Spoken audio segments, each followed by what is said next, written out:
Nisso, porque a pessoa que ligou pro 91 não percebeu o que fez a outra desmaiar.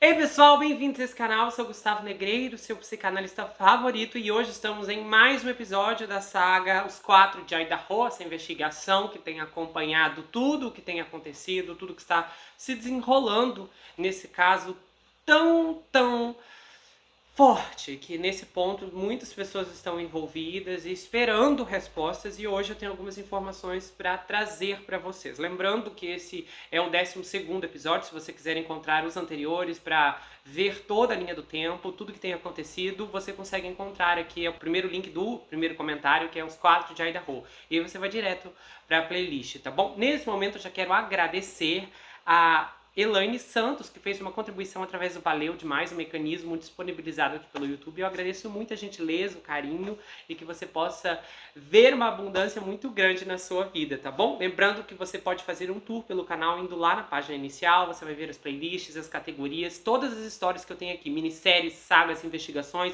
vários episódios independentes, conteúdo de qualidade que você encontra aqui no meu canal, tá bom? E a gente vai começar esse caso agora. A primeira coisa que aconteceu da última vez que nos encontramos em um episódio de atualização foi que a polícia disse que ainda estava revisando várias horas de filmagem daquele posto de gasolina que capturou o sedã branco.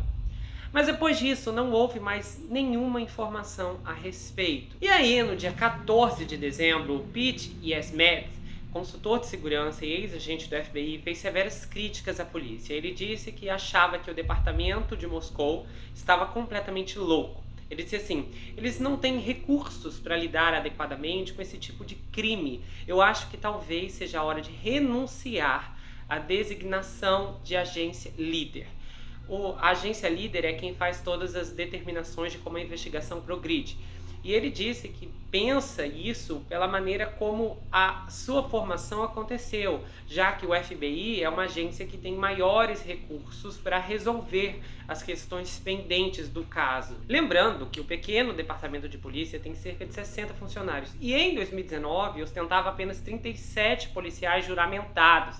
Nessa investigação, há 6 detetives da força que estão sendo apoiados por 46 investigadores do FBI, mais 13 investigadores da Polícia Estadual de Idaho e 15 de sua equipe uniformizada. Por sua vez, o capitão de polícia de Moscou, Roger Lehner, ele está convencido de que vê o fim da investigação de Idaho chegando, insistindo que os investigadores eventualmente encontrarão o culpado, mesmo que um mês tenha se passado sem que as autoridades determinem qualquer suspeito ou motivo. Ele disse em um vídeo do Facebook, aliás, o canal do YouTube da delegacia vive sendo atualizado, e ele disse que recebe uma boa quantidade de dicas viáveis todos os dias.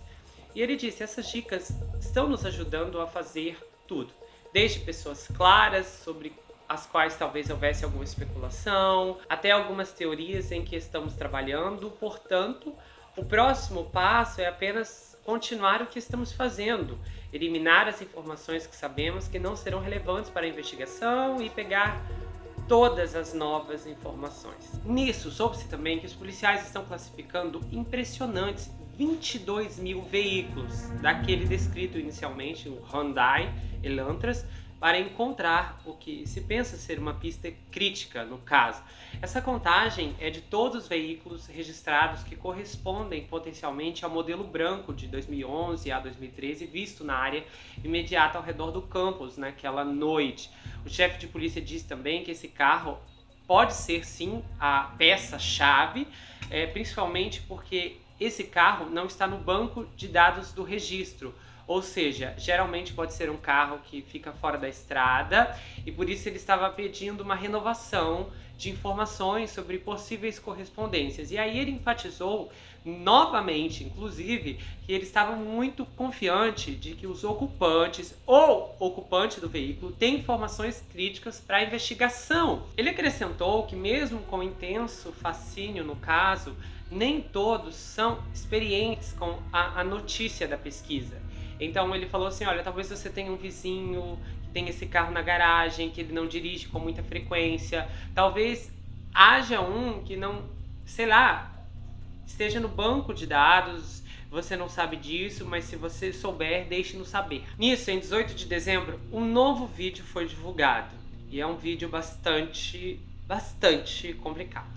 É uma gravação onde a Kelly Gonçalves e a Madison Logan aparecem em um vídeo de vigilância que foi gravado em 13 de novembro no centro de Moscou. Ao que tudo indica, isso foi algum tempo antes das meninas chegarem ao food truck. Elas estavam vestindo as mesmas roupas que foram vistas quando estavam no food truck. Porém, esse é o menor dos detalhes, porque o suposto Jack aparece no vídeo. E sim, ele está andando com elas.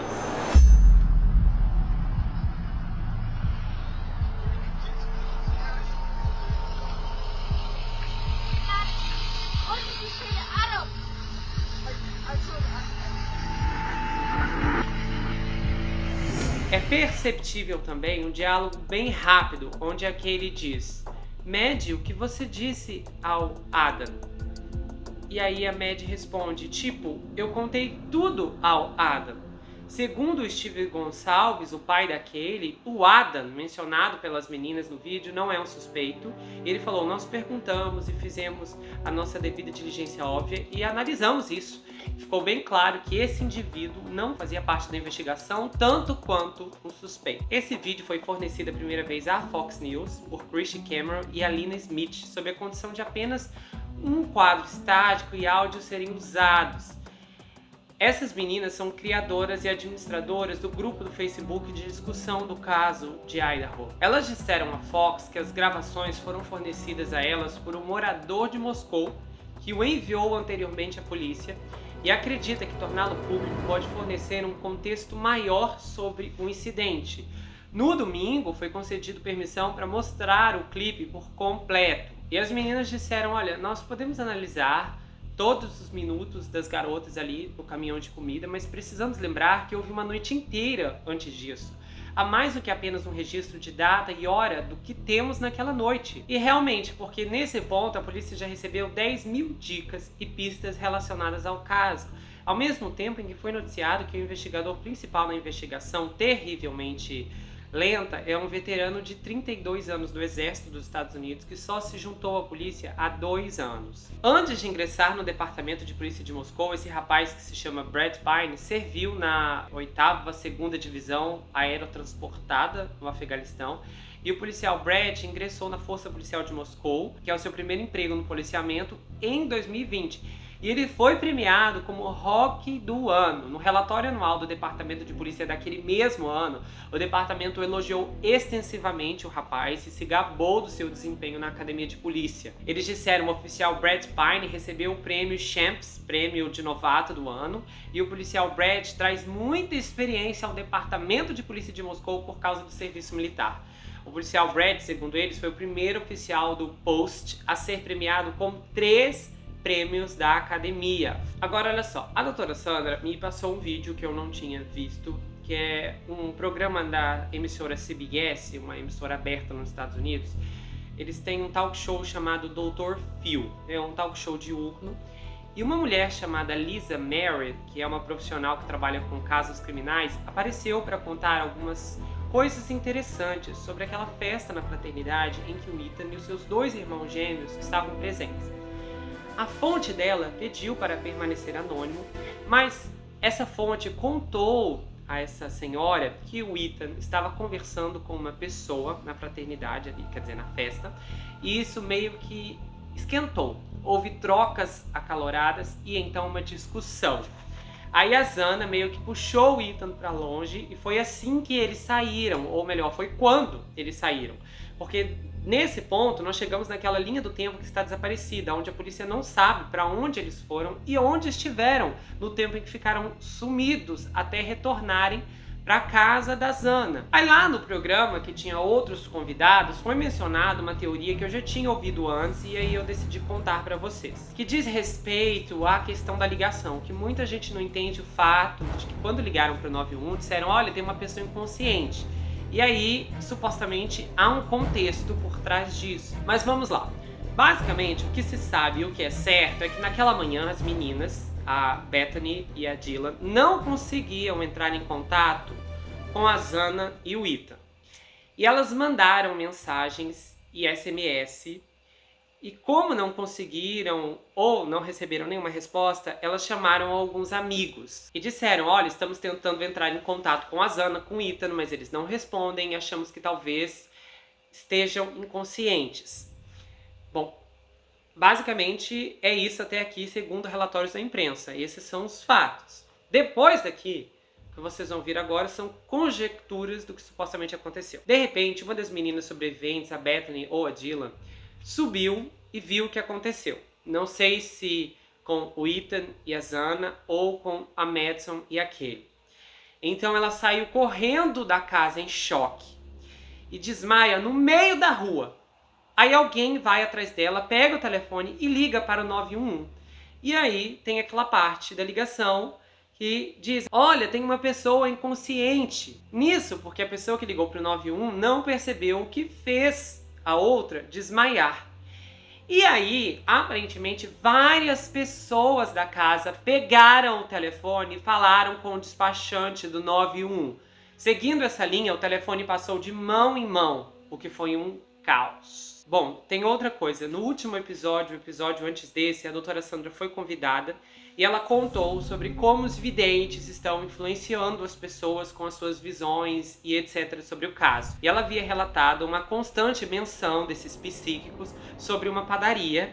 E inclusive no vídeo eu falei que isso era um pouco preocupante, que poderia causar algum transtorno para o padeiro, para o dono dessa padaria, seja como for. Pois é, a doutora Sandra tem atualizações sobre isso e vocês vão ouvir agora o que já aconteceu com o dono da padaria. A vidente reverenda Dona Serafina, que fez um vídeo algumas semanas atrás no YouTube colocando quem ela acreditava que era a pessoa que tirou a vida desses jovens de Idaho, e ela simplesmente descreveu que era um rapaz que trabalhava numa padaria, que era uma padaria de família. Ela via esse rapaz fazendo pão e esse local ficava a 2 quadras do local onde a Kaylee trabalhava.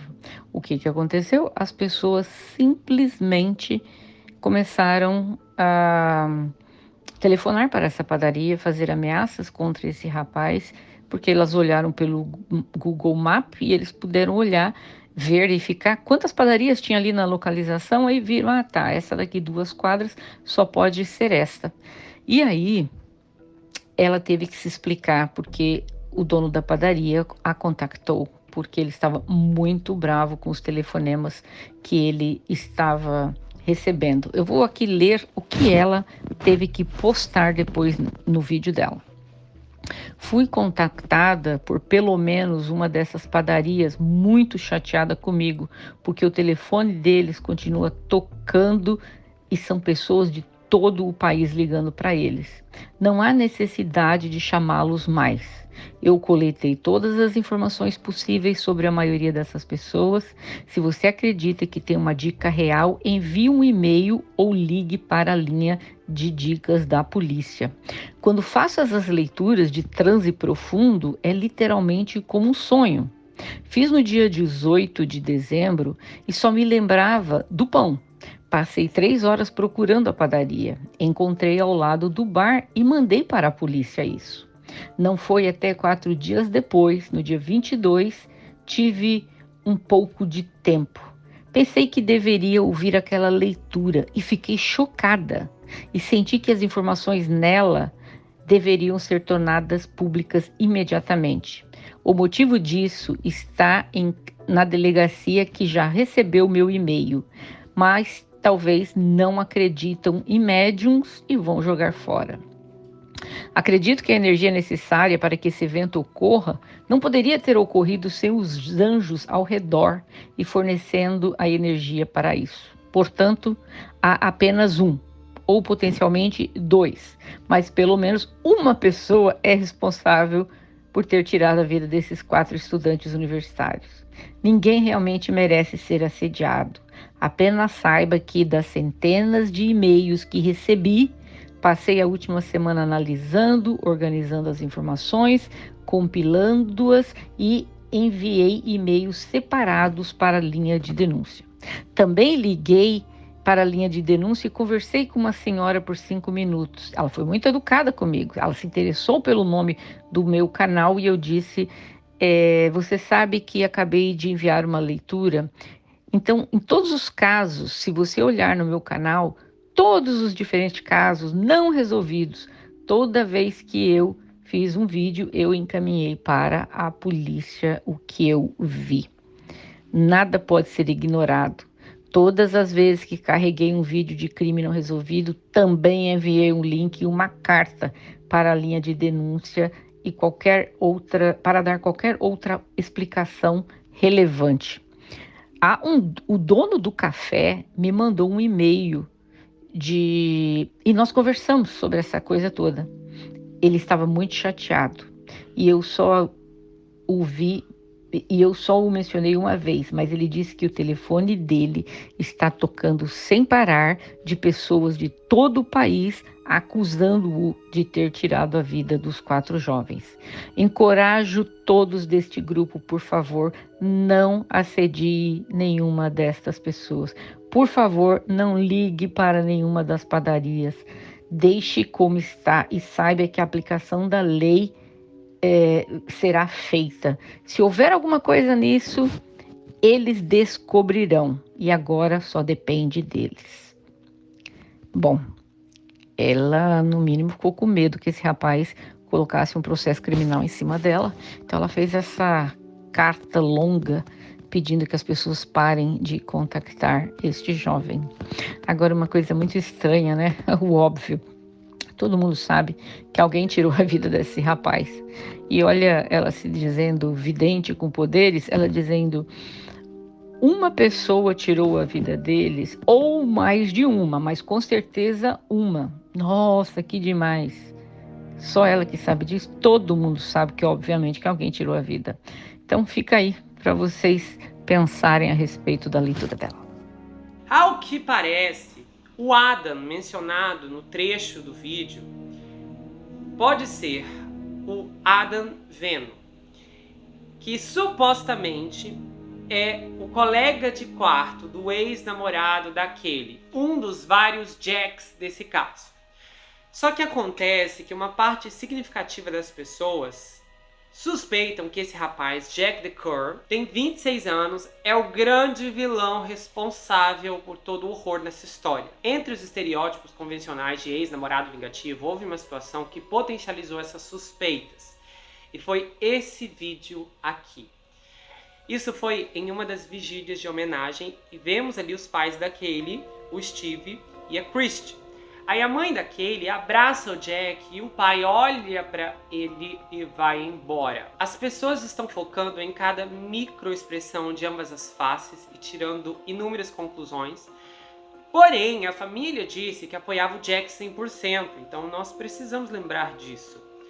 Só que a partir daí as teorias são gigantes e mirabolantes. Obviamente as pessoas já estão supondo o porquê o Jack, no caso sendo responsável, tirou a vida das garotas. E é claro, do seu alvo principal, a Kaylee, no caso, seguindo as teorias. Um dos fios dessas narrativas é que a Mad deixou escapar algo para o Adam, mencionado naquele vídeo, e o Adam contou isso para o amigo, o Jack.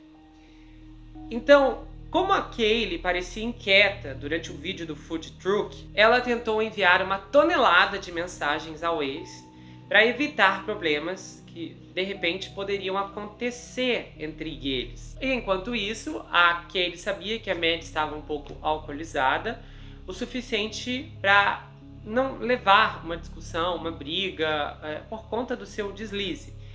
Então, ela mantém a calma e pensa no início que a informação de repente não vai perturbar o seu ex. Então depois, à medida que o tempo passa, ela não recebe uma resposta, ela começa a entrar em pânico. Isso já em casa.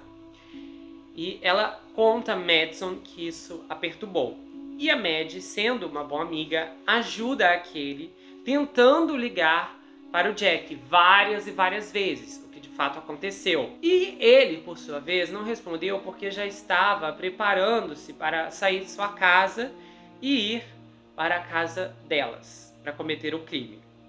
E também, segundo as pessoas, ele sendo culpado, faria sentido daria uma razão, uma explicação lógica do porquê o animal, o cachorro, não fez um escândalo quando ele entrou na casa. Porque, aparentemente, o Jack e a Kaylee dividiam a custódia do animal. Então, ele entrar na casa não foi algo estranho para o cachorro naquela noite.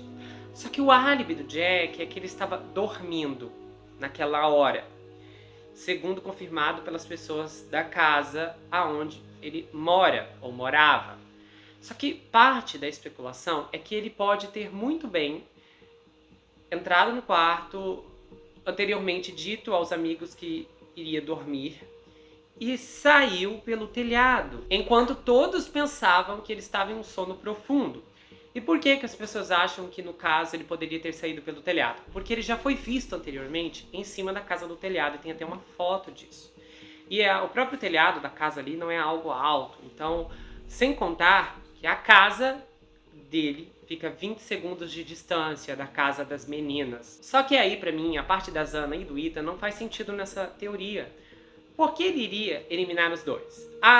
Porque ele entrou no quarto errado. Não faz sentido, não faz sentido. Sendo uma pessoa tão próxima assim, obviamente que ele sabia muito bem onde a namorada ficava, onde ela morava dentro daquela casa. Bom, foi isso que eu pensei por um tempo depois de ouvir essa teoria toda que eu trouxe aqui pra vocês. Mas também é uma outra hipótese que eu não posso dizer que é impossível. Supondo que seja o Jack, talvez há um motivo e uma explicação clara do porquê ele eliminou o casal de namorados. E talvez seja, de repente, para disfarçar, para confundir a polícia. Pois quando você elimina várias pessoas, você também consegue esconder o seu verdadeiro alvo, quando é algo assim aleatório, quando é simplesmente pessoas que não são da mesma família, né? Algo assim completamente desconexo. Mas, entretanto, eu acho que essas teorias são boas, mas não penso que seja a realidade aqui. Principalmente porque a família dela está do lado dele. Então, assim, é tão difícil pensar. Porque, assim, sabemos que em muitos casos, quando o namorado é culpado, a família logo desconfia e faz acusações. E eu não consigo me lembrar de nenhuma situação onde a família simplesmente foi enganada pelo namorado, sendo ele o culpado. Normalmente, nessas situações, a família sempre desconfia porque já havia sinais, algumas coisas estranhas que não fazia sentido. Então, sabe, eu fico muito desacreditado de pensar que tenha sido ele, com base na credibilidade que a família tem em defendê-lo. Sem contar que ele não é um cara muito forte, ele não é tão magro assim. Tem algumas fotos dele que eu acho que são fotos mais antigas, que o cabelo dele está inclusive mais ruivo, que você vê evidentemente que ele é muito magro. Porém, nas imagens mais recentes, ele já não estava tão magro assim. Inclusive, eu até não achei que era a mesma pessoa, porque o cabelo dele estava um pouquinho mais escuro, me parecia meio encaracolado. Então eu não sei se há muita diferença de tempo entre essas imagens, que ele aparece de forma mais visível, nítido, do que essas mais recentes que foram encontradas por aí. Acontece que eu pensei uma coisa também enquanto eu revi o roteiro do episódio. Ao que parece, naquela conjectura de como as meninas descobriram os corpos naquela manhã, de como aquela ligação pro 91 foi feita, eu pensei numa coisa. Só a ausência da Zana e do Ethan foi sentida? Ninguém pensou nas meninas, na Kaylee e na Madison? E isso foi uma coisa que me chamou a atenção. E aí, eu lembrei de uma outra coisa. Se as meninas estavam na casa tentando entrar em contato com a Zana e o Ethan e de alguma maneira acreditavam que eles estavam dentro do quarto, a mesma coisa não poderia ter se refletido no pensamento de onde estão as outras duas meninas? Porque aí tem um detalhe que me chamou a atenção aqui. A Kaylee voltou para Moscou porque ela queria mostrar o carro novo para Madison. Então eu pensei, esse carro, em tese, ele teria que estar na frente da casa, ele tinha que estar estacionado ali. Então será que as meninas não perceberam o carro da Kaylee? Porque daí, se elas viram o carro da Kaylee ali na frente, é presumível acreditar que elas tenham concluído que as garotas também, de alguma maneira, estavam na casa. Ou isso não aconteceu, primeiro porque elas não viram o carro, ou porque, de repente, o carro não estava ali, mas é uma coisa estranha. Onde é que ele colocaria o carro, sendo que vários carros estavam estacionados ali, inclusive carros dos próprios estudantes? Ou uma outra possibilidade que me parece ser bem absurda, que é daquele não ter levado o carro. Só que pra mim isso não faz sentido. Se ela foi lá para mostrar o carro, por que ela não levaria o carro? Sabe, eu até brinquei com a doutora Sandra, eu chego aí para mostrar meu carro novo, mas é por foto, olha aqui que lindo. Sabe, não faz sentido. Bom, de qualquer maneira, por mais que tem pessoas que acham o número de chamadas que a Katie fez para o Jack naquela noite estranha, em retrospecto, eu acho que não é tão estranho assim. Uma coisa é certa, o amor jovem é dramático. Então, eles sempre encontram alguma razão para ligar um ao outro e não é incomum, principalmente assim, como eu já atendi muitas pessoas, de ouvir relatos de indivíduos que ligaram várias e várias vezes até alguém atender, sabe? As pessoas são impacientes, ainda mais no mundo de hoje. Ligam e ligam e ligam e ligam. De repente, aquele tinha alguma coisa urgente para falar com o Jack, algo que não podia esperar. Falou, eu vou ligar até esse cara atender, e vai ser isso. Se fosse alguma coisa importante que eu precisasse falar com alguém bem próximo, certamente eu ligaria várias e várias vezes até que a pessoa me atendesse também. Eu já fiz isso. Então, não é uma coisa de tipo, uau, nunca aconteceu no universo, é super estranho, bizarro, algo errado está aqui. Então, eu acho que há explicações plausíveis para essas questões. Só que, novamente, a gente se depara em mais um muro aqui. As teorias nunca fazem total sentido, porque há sempre buracos que nós não conseguimos explicar, coisas que não se encaixam absolutamente. Então você tenta juntar as peças aqui, mas aí a peça de baixo fica solta, ou então não cabe naquela entrada, no contorno. É difícil isso e certamente é muito frustrante. Sem contar que há um outro tapa na cara nessa história toda, que é esse vídeo agora que saiu das meninas andando com o Jack. Isso, assim, derruba muitas coisas, inclusive o fato de que ele não veio realmente com elas, como aquele Joey havia dito anteriormente. Então, realmente, pela proximidade ali, ele estava andando com as meninas e é impossível dizer, não, ele estava atrás, mas elas não perceberam. Qual é? Então, assim, agora que eu fiquei mais confuso ainda, porque elas largaram mesmo ele para trás, sabe? Será que... Ou então elas estavam tão, de repente, alcoolizadas que não perceberam o que fizeram. Eu não sei mais nem o que dizer. Em relação a isso, eu fiquei assim bem desapontado, porque como eu disse anteriormente, eu não via o Jack como um culpado com certeza, mas estava um pouco reconfortante ele de fato ser um suspeito, do que pra mim era uma possibilidade, depois que eu vi aquelas imagens, porque você tem alguém, sabe? É como se houvesse uma esperança, sempre, porque a princípio o comportamento dele era estranho e não havia um contexto muito, sei lá, como é que eu vou explicar aqui? Um contexto muito visualizável. Só que agora com essa gravação, sabendo o que nós sabemos, baseado no testemunho do Joey, as coisas deixam de ser misteriosas, não completamente, porque ainda há algumas coisas que precisam ser esclarecidas, devidamente explicadas, mas não são tão sem sentido. E é aí que novamente parece que batemos com a cara na parede. A realidade é que depois de todas essas semanas eu sinto que o público,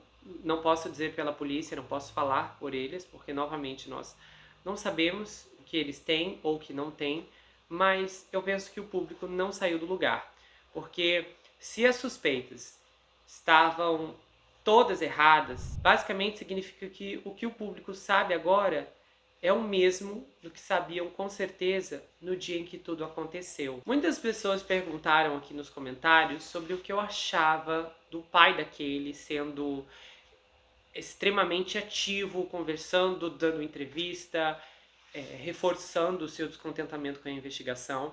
E é o seguinte, eu vou dizer assim, eu não vou criticar o Steve Gonçalves, porque ele é um pai, não tem como olhar agora e dizer que esse homem tem que ficar de boca fechada, porque ninguém sabe o que ele está passando, a menos, é claro, quem já perdeu um filho aqui. E, basicamente, quando você perde um filho, a sua realidade muda, a sua perspectiva muda. E a minha mãe já passou por algo assim, porque eu tenho um tio que era muito próximo da minha mãe quando eles eram jovens, que ele perdeu a vida. E o meu avô ficou muito desolado. Então a minha mãe lembra constantemente de como meu avô ficou, de como as coisas mudaram por um período em decorrência da tragédia que aconteceu. Então, os seus pensamentos, os seus sentimentos, eles mudam muito e as pessoas tendem a ter reações diferentes, como nós estamos vendo aqui, que alguns familiares dos garotos estão muito calados, mas o Steve não está. Por quê? Porque eu assumo que ele simplesmente não quer que esse caso acabe no fundo da pilha de arquivos. Ele não quer que essa filha seja esquecida. O que às vezes acontece, e isso não é culpa de ninguém, são muitos crimes que acontecem todos os dias e muitas vezes simplesmente não há resposta, não há esclarecimento, não há entendimento, porque as perguntas, elas se frustram em meio a uma ausência total de coordenação dos fatos. Considerando a brutalidade e aparentemente a esperteza do criminoso, isso tudo amplia a angústia do que o pai está sentindo, do que a mãe está sentindo. Então eu não vou criticá-lo, eu realmente não tenho como dizer para ele, olha pai, pare de fazer isso que você está fazendo, porque eu acho que ele está no direito dele. Ele está tentando reivindicar a justiça e ele está desesperadamente tentando encontrar o culpado. Esses pais não vão ter paz enquanto isso não for resolvido. Inclusive, em uma das entrevistas, ele diz que não está conseguindo dormir, que ele deita na cama e o sono não vem, porque ele pensa naquele. Isso causa essa paralisação, essa letargia, porque a vida do casal, da família, da irmã, está agora linkada ao dia 13 de novembro. O tempo parou para eles, a vida vai continuar para as pessoas, a vida continua para mim, continua para você.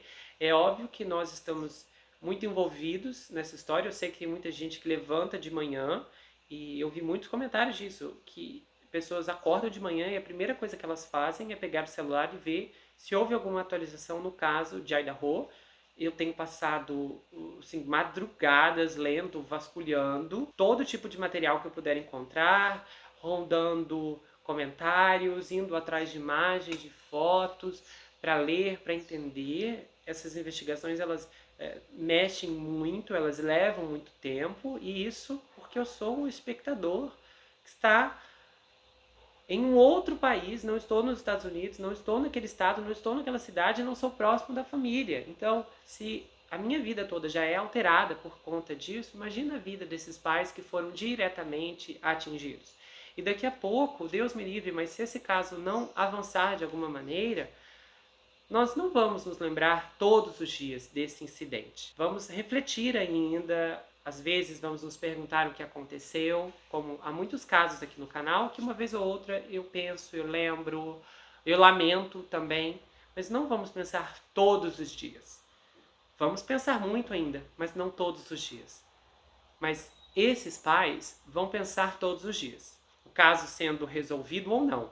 Porém, se o caso não for resolvido, eles não apenas vão pensar, lembrar, mas como também vão sentir uma dupla frustração em meio a uma angústia de incertezas. Há muito estresse envolvido aqui, muitos fatores biológicos, químicos, há muitas mudanças, e mudanças que não são tão positivas assim, como ocorrência, como consequência, como uma escala que começou no mês passado e está se alastrando. Cada dia que passa, as coisas ficam apenas piores.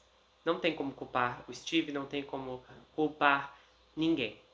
Porque esses pais estão em uma posição que não queriam estar e que não pediram para estar. A Olivia, a irmã da Kaylee, foi a pessoa que encontrou o vídeo do food truck. Parece que alguém enviou a ela, então ela soube desse vídeo antes da polícia.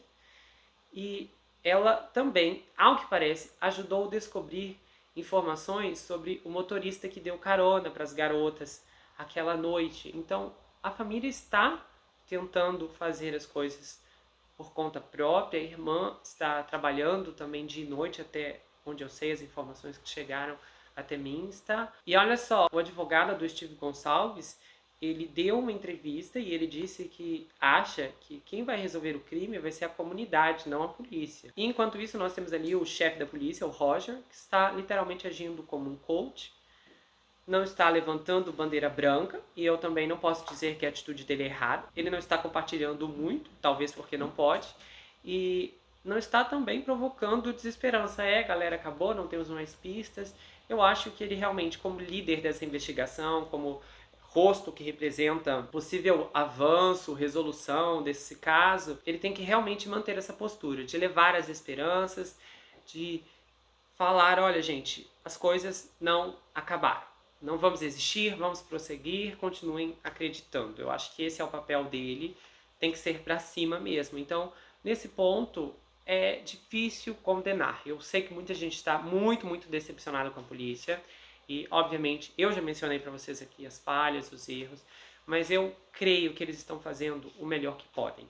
Eu não acho que o chefe Roger Lane está desinteressado, está simplesmente pisando em cima dos fatos. Eu acho que eles estão tentando resolver o caso da maneira deles, do jeito deles.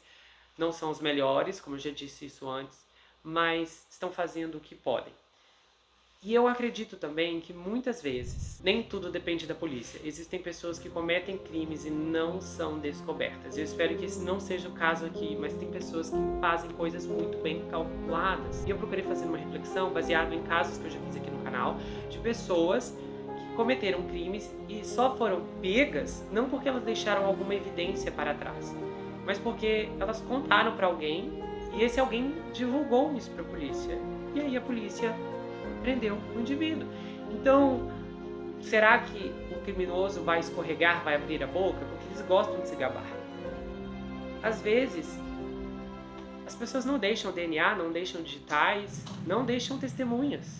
Isso acontece e não seria a primeira vez em um caso como esse. Mas, no geral, eu acho que a sensação de todos vocês, dos que estão comigo aqui acompanhando esse caso, é que acompanhar as últimas semanas das investigações tem sido como sentar na frente de uma máquina de lavar e assistir a secadora dar a volta e volta. Se você gostou desse vídeo, inscreva-se no canal, ativa o sininho, compartilha, dá o seu like, passe esse vídeo adiante. Eu espero que você tenha gostado desse episódio. Nós teremos mais, temos ainda mais algumas atualizações pendentes. Lembrando que se você quiser saber mais sobre mim, adquira meu livro Perfeito Estranho. É um suspense incrível, conta a história de um rapaz chamado Jack Wilbur que se vê preso em uma terrível moto sanitária enquanto ele precisa enfrentar um serial killer que está escondido em sua própria casa. Esse livro é escrito em formato roteiro, tem dezenas de reviravoltas e ele tem muitas coisas que vão acontecendo e que vão se manifestando, que é bastante impressionante. Eu tenho certeza que você vai gostar.